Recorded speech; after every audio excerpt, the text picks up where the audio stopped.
Good evening. I'm so glad you're all here, and as you can tell, we're filming this tonight. How could we have an evening like this and film it for posterity? This is going to be fun. These wonderful women in Malden asking questions. They will take you back through their adventure in stage, screen, radio, golf, and highlights in personal achievements, glamour, and celebrity. Enjoy the evening. Thank you.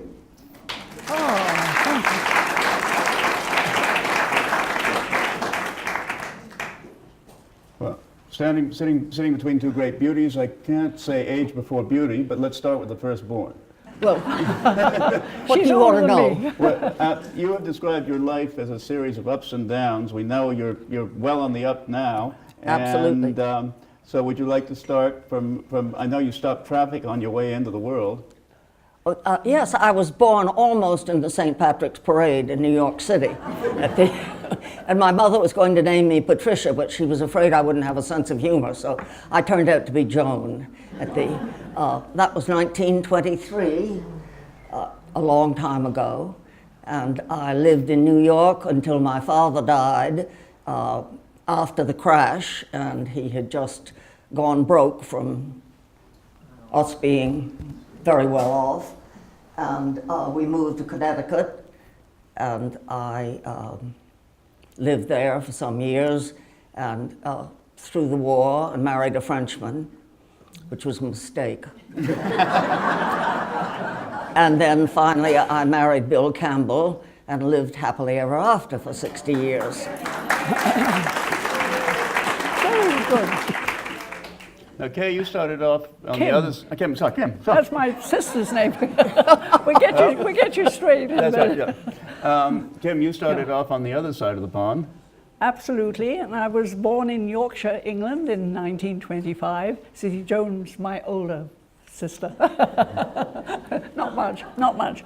But anyway, I was born in Yorkshire, of my grandparents' house, but my family lived in London.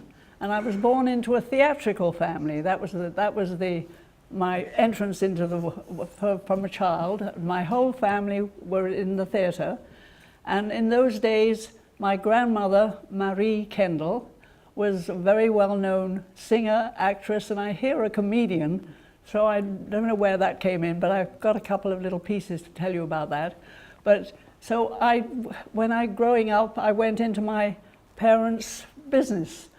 My sister Kay, who a lot of you know, was a movie star, and we both went to we grew up and we went to a ballet school to learn ballet, and I was going to be the premier ballerina of England. And then when I was 12, I grew to 6.5 inches in 1 year, which made me 6'2" on point. And there wasn't a man big enough to do the double works. So that was the end of it. And my first job was in an English pantomime, and I don't know if you know it's a children's show that goes on in England over the Christmas, New Year holiday, and it's usually Puss in Boots or Cinderella or one of those things. And one day, the people came round to my Lydia Kaish, a Russian ballerina who taught me, and they wanted some children to play in this pantomime. And so I was 12, and of course somebody said, I'd like to go, I'd love to do that. So I found myself in this English pantomime in Bournemouth or something, and I was there for 6 weeks, and I remember I got £5 a week, which was quite a lot of money. and I remember I paid my digs, as we called it, and then I'd send the rest home to my mother, and because she was a single mother at that time. So, but I hoped to get a nice little part. But I was one of the children of the village green, and I had to be a boy, which I didn't like very much. But so going into a theatrical family, that was my life from then onwards. And then the war started. Oh no, well that's different. No, when the children under 14 could be evacuated during the war, of course, And I was sent with my sister up to Oban, Scotland. At the age, I was 13, I was just a year under 14. So, and I'd been in this little theatre, and we stayed with my uncle and aunt, Eddie and Joan Hall, and we called her Tant, and we stayed there, and I found out after being in the theatre and having makeup and all this wonderful thing, I ended up in a convent school, which was rather strange.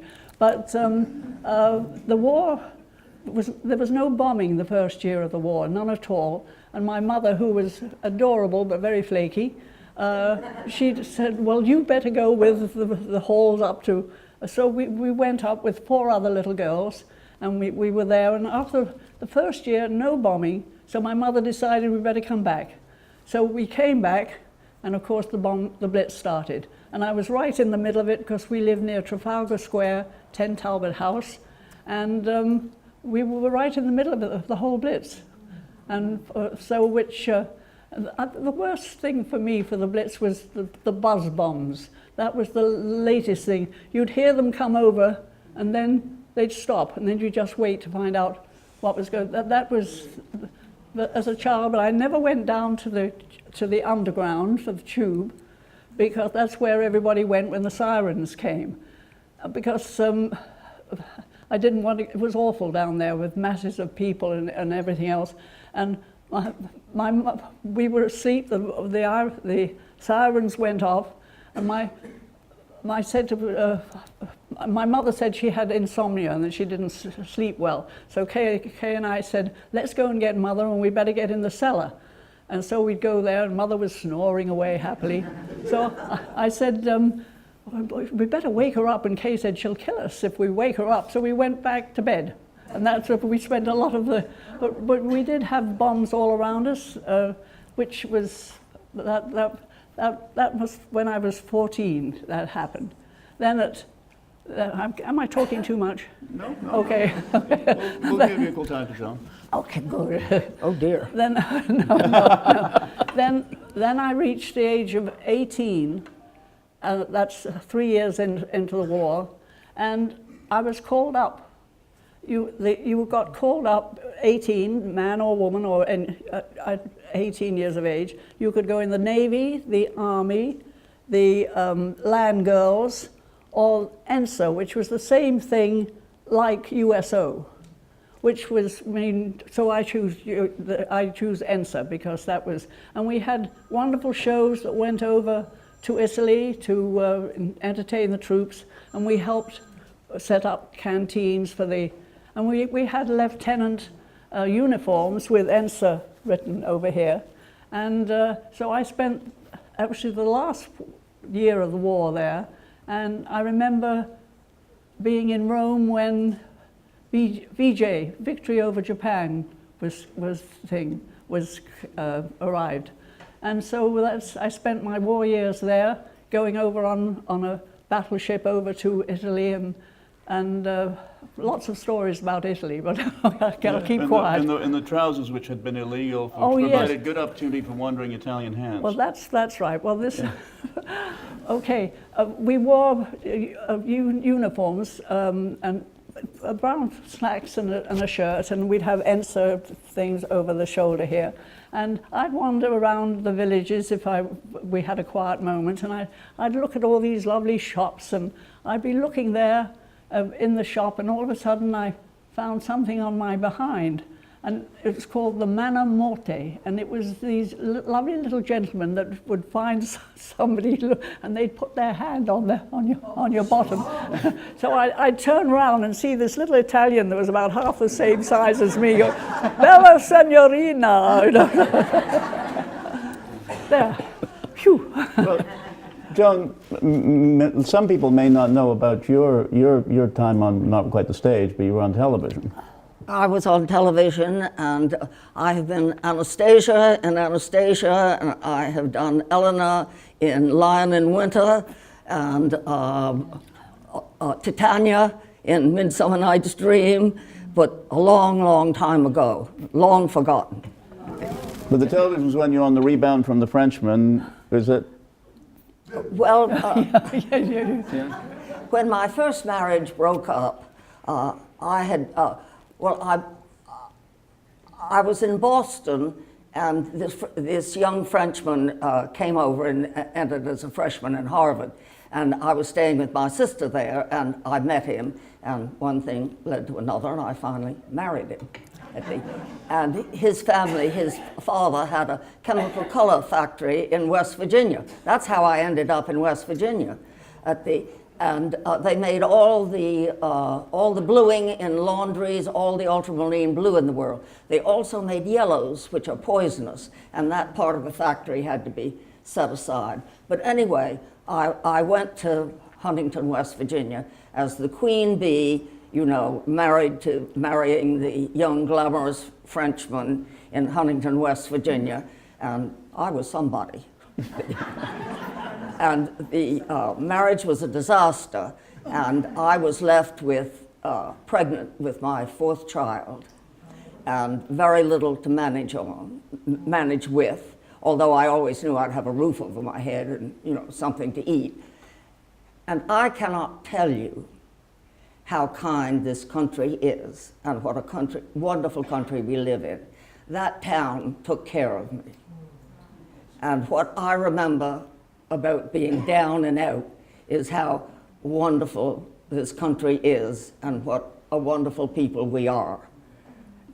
People would call up and say, could I take the two older girls for the day? My children are dying to play with her, and we'll bring them back after supper.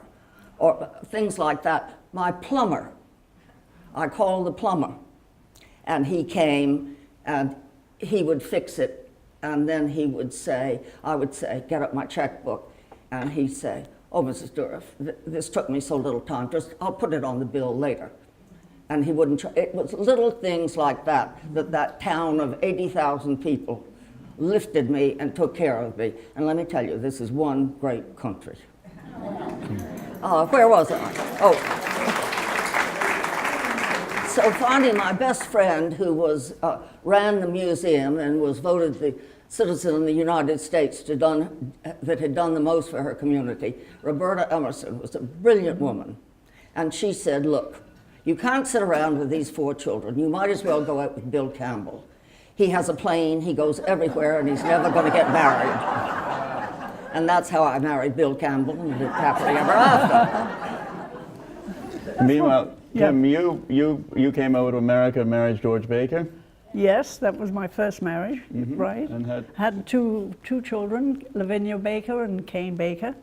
And I had a wonderful life, and I haven't really much to tell you about it, except that it was a very happy marriage, but sadly I lost him after 20 years of marriage. And after that, later on, I think I've been widowed a couple of years, and I'm playing golf in the Seminole, and Bill Campbell sees me, and he thinks, oh, she'd do for my brother.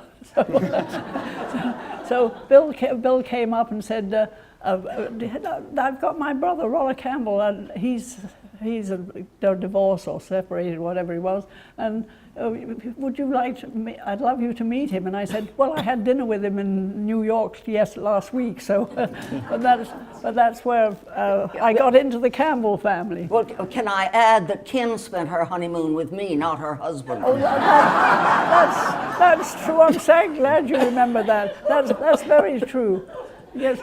But, well, Bill and Roller's stepmother was Patience Campbell, and she owned a great big, beautiful silver Rolls Royce, and she had a chauffeur, you said that... The chauffeur who worked for me at that time, he was my cleaning man, but he had been delivered Tito's first Rolls Royce, and had driven the Aga Khan's Rolls Royce. And he was our cleaning people down near Jupiter. And he felt I had possibilities. So he felt he could bring me along in the world if I would just listen to him. But he was very English, and He got his beautiful uniform. he crammed himself back into his Rolls-Royce uniform and took my mother-in-law's Rolls-Royce and went and met Rollo and myself at the airport. So there we go back, and he had flowers, and we go back and stayed where you were at Seminole, where you were living. Down Seminole Landing, down at the end of it. So everything was wonderful, but what did you do on my wedding night? Well, I couldn't think how to make it interesting. So, I got a lot of alarm clocks, by that and time, I put them to go off at different hours, and I hid them all over in the rafters and all over the room, just to give them, something. Well, she got paid back because Rollo was asked to go back to the hospital special surgery, where he served there for 32 years, and he left, and I spent my honeymoon 2 weeks with you. That's right. That's right. It wasn't. I don't think it was quite 2 weeks. Maybe it was just felt like 2 weeks. We had a good time. Can I tell you about the Aga Khan? Absolutely, that's what I was going to ask, actually. Joan just reminded me. My parents in this musical family, my father and his sister were famous dancers, ballroom dancers mostly, and they, at that time, there was 3 real brothers and sisters, Fred and Adela Stair, Terry and Pat Kendall, which was my father, and Buddy and Buddy Epson, who was in Hollywood Hillbillies for a long time. But these 3 were beautiful, wonderful couples, and they were all over the world, France, and they were fated at that time.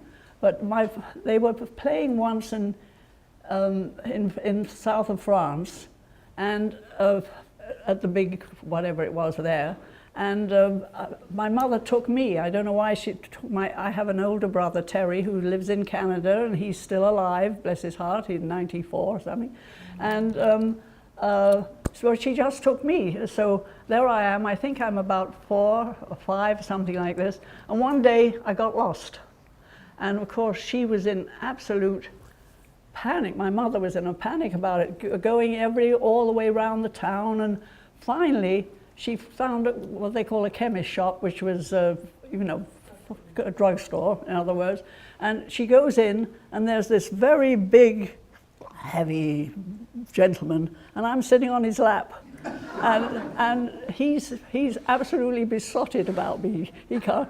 And my mother, what are you doing? I said, no, madam, don't worry about it. This is the most lovely child. I'd love to adopt her, but she said, I am the Aga Khan. So that was different. And he said, I really would love to adopt her. And I used to say to my mother years later, the Aga Khan was weighed in gold every year. And I used to say to my mother, why didn't you let me have him? Why didn't you let him have me? That would have been I have a connection with the Aga Khan. Oh, good. We had a friend named Ronald McDonald from Australia, and he was coming to stay with us in our farm in West Virginia and play golf. And we kept getting this telephone call looking for Ronald, and I kept answering it. And finally, this voice came, asked to speak to whoever was that, which was me. And he said, this is the Ali Khan. Shall I spell it for you? And I said, no, that won't be necessary. Oh, yes. But he had wanted to speak, and he and our friend were going to set up some newspapers together, so they wanted to get that together again at the. So that was my connection, along with the. But we always seem to have a connection somewhere along the line, don't well, we? Having the Khans as a connection that's isn't a good, bad. that's a good connection. That's right. And then honeymooning together in Seminole Landing. How do you get from Seminole Landing to here? Oh, well, were you renting that before you bought the house here? Yes, we were. And yes. of course, we had friends up here. Mm-hmm. So, And we used to come down, Billy and I used to come in down and bring 1 or 2 children in spring vacation for a week or two, and we stayed at the club for, 3 or 4 years. And you know, everybody who comes and stays in the club, then the wife says, I want a house down here. So I began saying, Billy, buy me a house. And eventually, he wouldn't. So one summer I said, Billy, I'm going down to Hobe Sound in August and I'm going to buy a house. And he said, you wouldn't. I said, I have my ticket. And I did. You did, yes. Yeah. And I called him up and I said, there's a wonderful house on the beach that the whole family can get in. And it's absolutely magnificent. And there's another wonderful house that's on the road across from the beach club. And then there's this little awful house across the street from the first tee. And he said, oh, for God's sakes, buy the one across the street and come home. So that was how I came to Hobe Sound. Yes. And then Kim, when did you first come? Back to the musical family, or whatever we like to call. Actually, with my family, with Marie Kendall, in those days, there was no television. Naturally, when you were an actor or an actress, you had your following, and my grandmother Marie Kendall would sing a song called "Just Like the Ivy on the Old Garden Wall, clinging so tightly, whate'er may befall. When I grow older, you'll be constant and true. Just like the ivy, I'll cling to you." That was the kind of song. And if you wanted to see her, she went to Australia, in places that spoke English, and she was very, very successful. And she was billed as a singer, actress, and comedian. And which reminds me, I think that's why my sister, who was called Kay Kendall, was so beautiful, but she was funny. And there's many beautiful women that aren't funny. And you get Martha Ray, who is wonderful, funny, but she's not beautiful. So maybe she got it from Grandma. But I can remember Grandma, I heard that she sang songs like, what was the song? Something Peculiar About Miss Julia. That was one of them. And then a little one was, now let's see if I can remember this. Now said the judge, be careful, Flo. Don't let the jury, please tell the jury all you know. What did the young man say to you? What did the young man do to you? Was it against your inclination that he kept you out so late? Oh no, my lordship, the young girl cried. It was up against the garden gate. I just remembered that. I don't know where I got that. But then we go back to Kay, who was really, she was really so famous. She was a bit of a naughty girl. She never got married, but she had plenty of, shall I say, lovers? Might as well say that. And what was I going to tell you about her? Oh yes, what was I going to tell you about her? Something about Kane. Her marriage, yes? Well, of course, she married Rex Harrison. And so that, when anybody says, who was Kay Kendall, I would say, well, she was married to Rex Harrison. So, who was not a very nice man. But anyway, my sister... Oh, will you tell the story about the fan and the... Yeah, I will, okay. Yeah. But I'll tell you first about how he knew that my sister died at 32 of leukemia. And she'd made a huge success in life. She met Rex playing in The Constant Husband, which gives as he was married 6 times, it was a very apt thing to call him The Constant Husband. And he was crazy about her, but she was not marriageable material. She was wonderful and different, and anyway, but he was crazy about her, but he didn't particularly want to marry her either, but he knew that she had leukemia, and that she only had maybe a year or 2 years. He was married to Lily Palmer then, that wonderful American, German actress. And they were playing in a play on Broadway called Bell, Book and Candle. Well, after Kay got into that picture, it was called Bell, Book and Kendall. So that was that one. And Rex went to Lily and he said, listen, Kay is not going to be with us for long. And she does so much want to get married, because by that time, Kay had fallen for him. She didn't like him very much at the beginning, but time went on and she was crazy about it. So, he said to Lily, if you will divorce me, and then I'll marry Kay, and after she dies, I'll remarry you. Because he was her rock. And Lily Palmer. I mean, he was in California in movies, King and I, the original ones, and all that. And he was having trouble with women there. A woman called Carol Landis, who was another very great star, committed suicide over him because she wanted to marry him and he wasn't going to marry. He didn't particularly want, but Lily was a rock. So she said yes, she would. And so after Kay died, he went back to Lily, and she'd married somebody else by that time. Serves him right on that one. Now, what am I going to tell? Oh, yes. Anyway, I remember. Rex Harrison wasn't, I shouldn't talk about him, but when he was finally knighted, you know, because he'd had 6, the Queen Elizabeth knighted him, Sir, and somebody said to him, well, how do you feel that now you're knighted? He said, about time. That was the kind of person he was.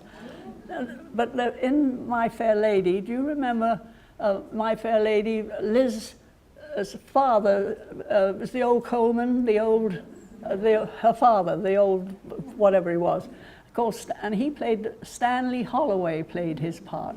Now Stanley Holloway and Rex did not get on very well together. So even today, I get snippets of something, a picture of the scene of Kay or something about Rex. Somebody sends it to me. And I got from somebody this thing that Stanley Holloway and Rex were fighting. And Stanley Holloway had said that one day, after the show, the people are lined up at the stage door to see their stars come out.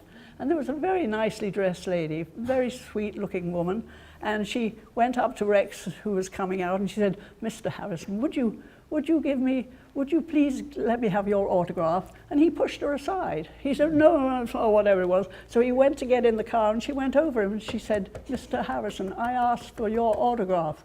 So, okay, he kind of gave it to her, and Stanley Holloway said, that's the first time in history that a fan has hit the shit. So that's my story. Okay.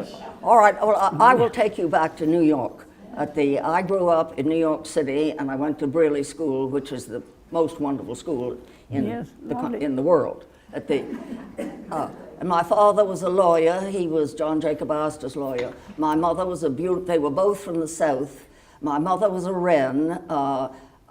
Sir Christopher Wren never had any children. We're descended from, all the ones in the United States are descended from his brother. My grandmother, when she was in prison, when the damn Yankees put her in prison with her mother, when she was about 6 years old, but she was, her relatives were the Middleton. And my grandmother, when she was 4 years old at the Middleton plantation, was given a little 4-year-old black girl as a present for her birthday. So that Grossi used to like to tell that story. She referred to the war as the war of Yankee aggression, always. She taught herself French when she was 80. She married a cripple who never walked and was carried by a very large man all of his life, and she had 6 children, one of whom was my mother. My uncle was Harold Wren, an artist and an architect, and I had one of my uncles had shoes that had been made on the plantation. So then we moved to New York, and we lived, my father was successful, and we lived at Gracie Square, which faced where the mayor lives now, at the group of Gracie. apartment buildings. And I remember in the Depression, my allowance was 10 cents, and I finally got my father to raise it to 11 cents. But I put aside 5 cents every week to go and buy apples from the women sitting on the streets when everybody was so desperate. And the police used to come around and knock at the door, and we would give them their newspapers, leftover newspapers, and the police would take the newspapers out to the park, and they would pad them so that the people sleeping on the streets would have covering. So I remember the Depression. The Depression, yeah. Very, very well and my father in it. And I also remember my mother, I said she was a Margaret Wren. I remember when they lost all their money, and I can remember my mother and father mixing some martinis and sitting down on the floor and laughing and looking at each other and say, now what do we do next? They were those kinds of people. My father read for pleasure Aristotle or Plato, or he kept those books. He read constantly. He was very dapper. He had a monocle, and you would have thought he had a slightly English accent, but that's Eastern Shore, Virginia. They used to be mistaken for English sometime, but he did say "kjards," and he went out in the garden instead of the garden. So, and he had a great sense of humor. He loved fun, and every morning he would open a dictionary and he would flip through and he'd put a hand down and he'd find a new word that he didn't know, and he'd make a point of using that word at least 3 times during the day, and then he would entertain us at dinner at how he had to bring the conversation around to a point where he could use that word. So he was a delightful human being, and I still miss him. Oh, that's wonderful. And you had 6 children who are all wonderfully educated and wonderfully successful. I have incredible children. I have a son who's been in over 80 movies now. His name is Brad Dourif. And when he was up for an Oscar in his first movie, his older sister said, well, if I'd known he was going to be famous, I'd have been a lot nicer to him. And he is a lamb, and his main interest is, we gave him a telescope when he was about 10 or 11. And now he would rather discuss black holes and Einstein and things. That's the other side of Bradford. They never go out, they never went into Hollywood and the life of Hollywood. He's always left a life apart. Now he lives in Woodstock, New York. And What was the name of the film that he was in? One Flew Over the Cuckoo's Nest was his first movie. And he was the young boy that committed suicide. And that I could give a whole talk on the making of that movie, because it's a very, very fascinating time. Then I have another grandson who is now finishing up the degree beyond a PhD, and it is in a dual discipline of cell structure and mathematics. We can't even talk to him, I mean. 3 of my other children have their masters, and all of them are college education, and all of them are healthy. Well, you can see Joan is so educated with all this wonderful family. And I left school at 14, and luckily 14 was the school leaving age at that time. So I had no education at all. Well, so did I. No, I don't know about that. And you know, when I've gone to make an application, they say, what college did you go to? And I can't answer that, because I had no education after 14. Well, but we had other all right, things. well, wait a minute. My father died when I was 14, and I had 3 more years of school to do. But when I went to school in Connecticut, I did it all in 1 year. I'd had it all at the Breland. You see, you were bright. You were clever. I told you. That's wonderful. I have one other question for both of you, and this is not something we talked about before, but having been both great beauties and known a great yes, of married to course. great gentlemen and known a lot of great gentlemen over the year, what do you think about the state of between the sexes in America now, where you have this tremendous sexual harassment going on, and how terrible it is? You must have known even used some great roués who probably pushed it a little too far. What advice do you give your children and grandchildren as they navigate? I don't think they even bother to listen to all that. Really? I don't think they do they? Do you? I don't know. No, it's kind of got well, the us. whole thing's absurd, and I think we all feel that way about it. Yeah. And in the first place, you know, it'd be terrible to never have a man make a pass at you.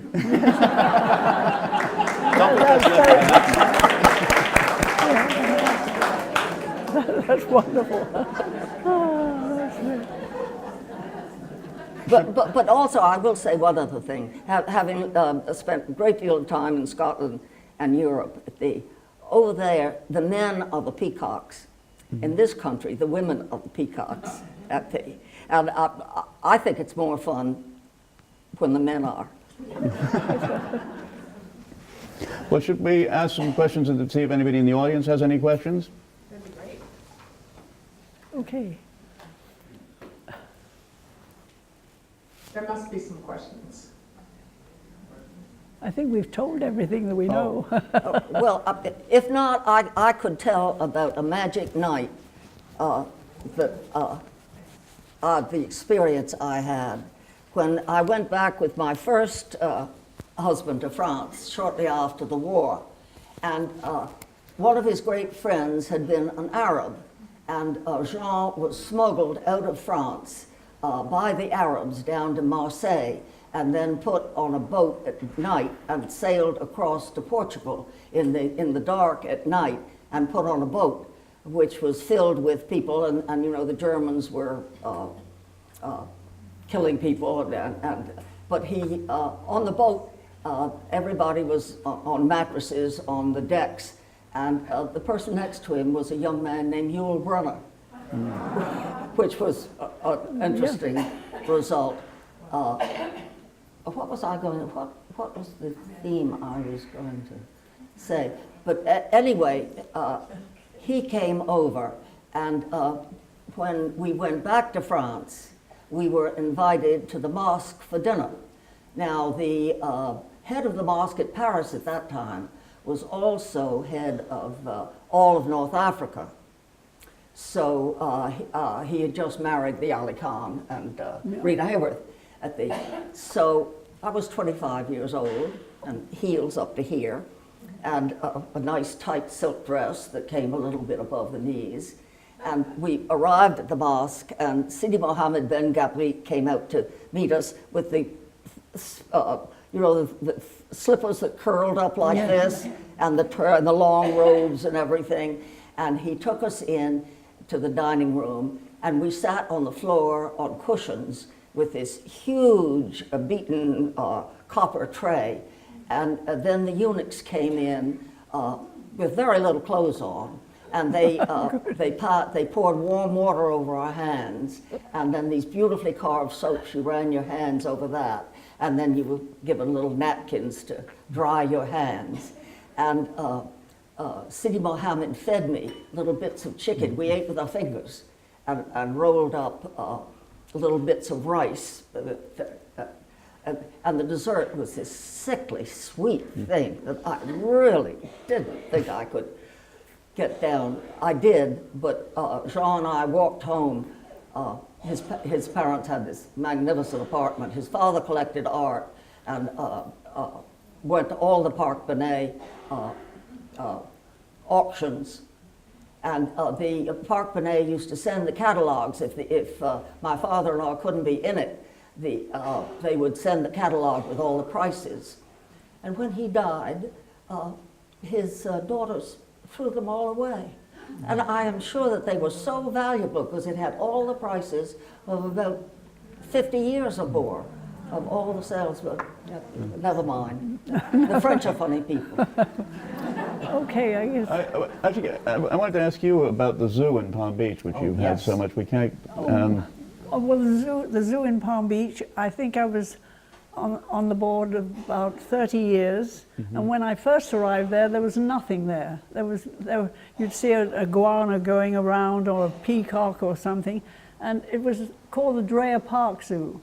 And Paul Dreher had it as with fauna and beautiful trees and things like that. And then they decided to make a joy. And in fact, we have somebody here tonight, Dee Cushing, who just told me, I haven't seen her for years, but she was one of the very first people on the board of the and they said there was a company coming to America to photograph zoos, and I think it was a Japanese company, and they couldn't find where the Dreher was, and I said, you've got to change the name. Nobody knows Dreher Park anymore. So they said, I said, let's call it the Palm Beach Zoo. And they said, you can't do that because it's not in the Palm Beaches. It's not in Palm Beach. And I said, if you open a telephone book, you've got Fifi's hairdressing shop, the Palm Beach shop, or the telephone, or everything. So we called it the Palm Beach, and had a wonderful time for years. We had nothing at all. I mean, very, very little, and not too many people had ever heard of the zoo anyway. And of course, when we tried to get I lived in Palm Beach at that time. We tried to get people to come over, and we gave events, but they don't want to cross that bridge, you know, with all those wonderful shows and things like that. But I'm not quite sure how. Oh yes, I know what happened. I put on the board two wonderful people, and now I'm forgetting, isn't that awful? I've forgotten his name. A lovely couple, and she was in a wheelchair. Funny, I can't think of her name at the moment. Do you remember the lovely couple that I put on the board? And one day, you would never know they had any money at all. And one day he said to Sal Zeichland, who is our great vet, and he said, how much do you need? So we said we'd have anything, and he gave us $40 million. And because he gave us that started, now. Now today it's so successful. The board is full of everybody and it's one of the most successful. But we went through. I was president, I got Roller to be president, and then I got my son to be president, and a lot of wonderful people, and so many of them have gone now. But Kim, I have to say that it's because of Kim that the zoo is what it is today. Kim, well, thank you. You were so magnificent in all your ideas about no exhibits, and you know, the very first party we ever had at the zoo was a first for us. They were doing it all around the country, but when we would have board meetings, we would talk about how to raise money and get new exhibits and set the animals free from their cages. And we had the very first party at the Palm Beach Zoo. And remember that night it rained, and then we were going in these little... the tent. We had, But everybody came. It was a huge success. And I think, really, Kim, it's because of you that this zoo is what it is today. Absolutely. Oh, thank you. Thank you very much. Thank you very much. Just one more thing about the zoo. We had one night at the zoo, we had what they call rogue dogs that got through the barriers, and they attacked the deers. And the antler, the big guy, he just shed his whatever it is, and he couldn't protect them, and they killed. Before that, we had. I got at the zoo there was a Florida panther, and we needed to mate it with another panther from another zoo. So I got $1,500 to get a Texas cougar, which is a cat, but it's not the same as a. But they said that they mated and produced 2 kittens. I guess they call it 2 kittens, and I called one after Jimmy Dunn, who is. He had a son called Seamus, and Jimmy Dunn runs the Seminole, but I called, and then another these guys were helping me get money from Wall Street, and then John Bannon had another one called Colin, and that night of the rogue dogs, the mother panther picked up her children to hide them somewhere, and she killed Seamus, the one of them. But there was Colin left, who happened to be born on St. Patrick's Day, so they called him Colin Patrick. And he lived for 20 years, and every time you'd come into Palm Beach, there would be a big picture of Colin on the wall there. But it's, I see those 2 gentlemen today, and they still help me. I don't raise money for them anymore. They can raise their own money in our zoo.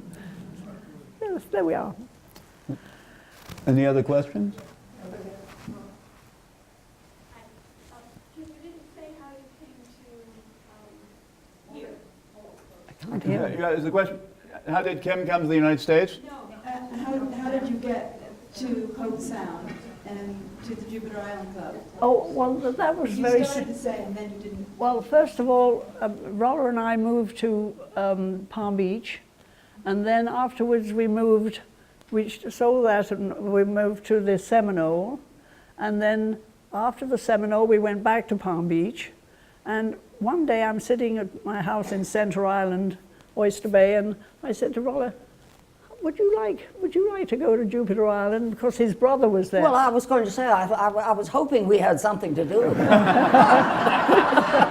It very much, it was because, and of course we'd seen a lot of Joan and Billy, but Roller was so excited to, and that's how I got to, and of course my children say, oh Mum, there's a lovely little house in the north end of Palm Beach, you just love that. Can you imagine me there in Palm Beach? I don't have my golf cart, and I don't want to go to any parties, and my children, it's only an hour and 3/4, not 3/4 of an hour to get there, and I see enough of them anyway. When I go to Fisher's Island, they all come and stay.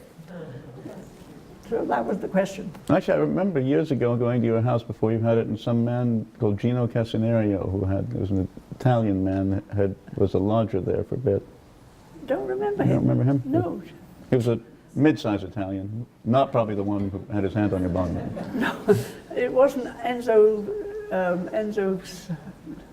That's the only. I don't know. I can't remember him. You're not talking about Mario Brasardi, no. No, Gino Casenario was his name. Pucci, what's name Pucci used to come, but Did he? Oh, well. anyway, there we are. Well, we have a question. Joan, tell us about your career in radio. In television? Either In, radio. well, in tele, well, when Billy's cousin married someone, a young man who came to Huntington, West Virginia, and he built the first television station there.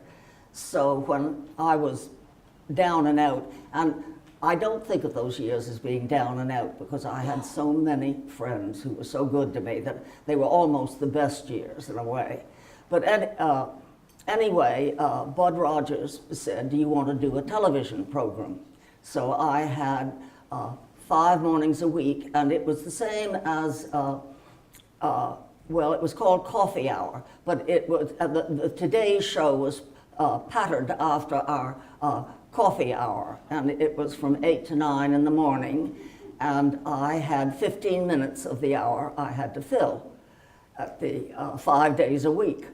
And I divided it up. I would do 1 day for fashion, 1 day for civic things that were going on in the town, 1 day for politics, and then on Fridays I'd try and put them all, oh, and one, I did exercise, didn't I? I said that, yeah. But I divided it up. But let me tell you, 15 minutes is a long, long time to fill on television. yes. That camera goes on, and you have to do it.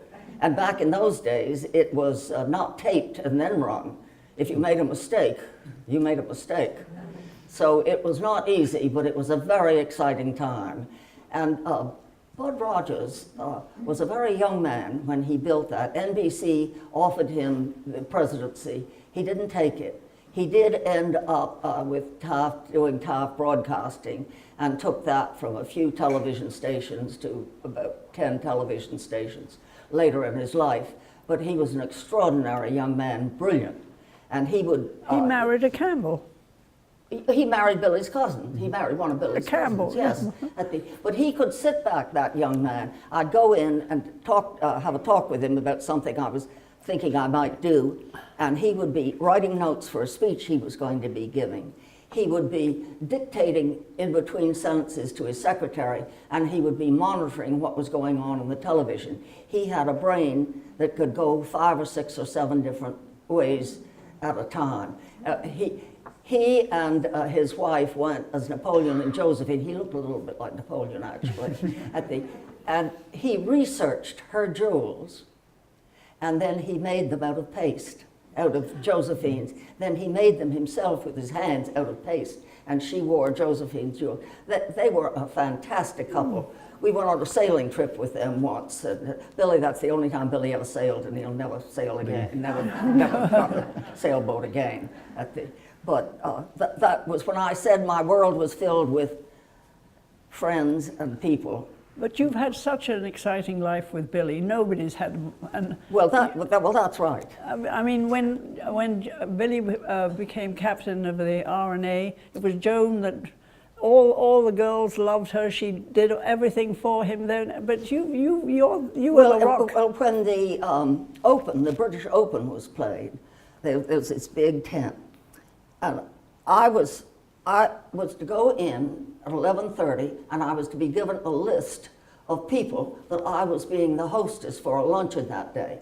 I would have absolutely no idea who they were, and I would just turn to him and say, I know you're important. Tell me who you are and why it matters. And the English love that. They straighten up and say, I'll tell you why I matter. So that I did. But when the Japanese came in, nobody spoke English. That was a disaster. Well, but anyway, I suffered a lot, but I enjoyed it. No, but you and Billy gave that great big party when Father Bush, not George W. Yeah. George Bush, yes. You gave a party for... We gave a dinner for him, yes. A dinner for him. Yes. And I remember that so well because very quickly, my mother lived with me for 25 years. And I took her to church here, our little church here, and one day, and so we went to go in, and I said,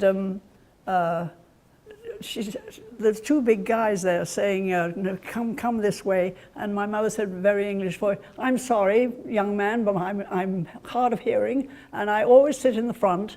And I said, come on, Mother. And so they pushed us into and there was George Bush, Dorothy Bush, and so, but then I met him at your dinner party there, and I told him that story, and I said, my mother, he said, oh, we'd have let her sit there he was so sweet. Well, we don't have to tout the Bushes on this island, but at that dinner, he turned to me and he said, now, who are your particular friends? I want to know. And he made a point of going up after dinner when coffee to speak to each of them, which I appreciated. That was the politics and everything else. Well, I wouldn't try that at Bethesda no, next they're weekend. good people. No, they take photographs of that. Any other questions? No. Thank you so much, Kim. Oh, thank you. I think we did good. As they say. I could do this again. I haven't told you half of the stories I have. No, I'm teasing. I want to remind you all that on the 24th, Tina Sloan McPherson will be here. So don't forget to come on the 24th. Thank you again. You were wonderful.